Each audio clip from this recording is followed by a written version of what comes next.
মানে বাংলাদেশ জিতছে মানে অনেকদিন পর একটা জয়, খুব ভালো লাগতেছে। আমরা কি হোয়াইট ওয়াশ করতে পারবো আগামী ম্যাচটা কি জিতবো?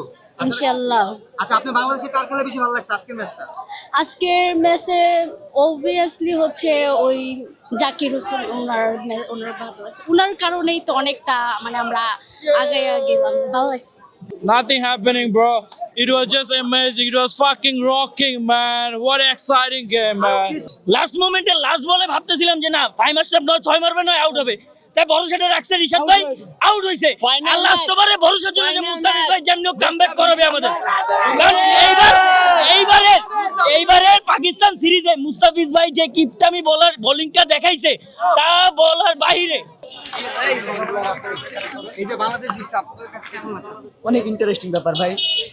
আপনি যে খেলা দেখতে আসছেন, আপনারা কে আসছেন খেলা দেখতে? আমি আসছি, আমার ফ্রেন্ড আসছে।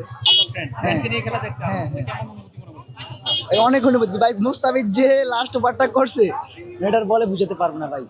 তাহলে আমার ফ্রেন্ডের কাছে। আচ্ছা, আপনার কাছে কেমন লাগছে? অনেক ভালো লাগছে।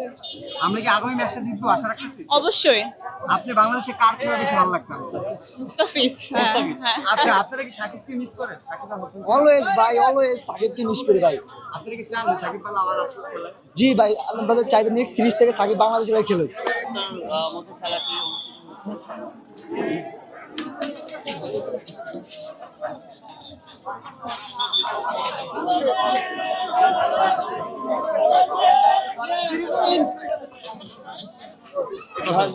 আমরা কি হোয়াইট ওয়াশ করতে পারবো? ইনশাআল্লাহ করতে পারবো।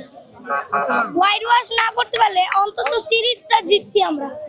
অসাধারণ আসলে, শেষ মুহূর্তে এসে যেভাবে একটা ভয় ধরে গেছে ভিতরে, এখন আলহামদুলিল্লাহ অনেকটা ভালো লাগতেছে। আমি আসলে ফার্স্ট টাইম এভাবে মিরপুর শেরেবাংলাতে এসে খেলা দেখেছি, মানে অসাধারণ লেগেছে। আর বিশেষ করে মুস্তাফিজের লাস্টের ওভারটা মানে অসাধারণ ছিল।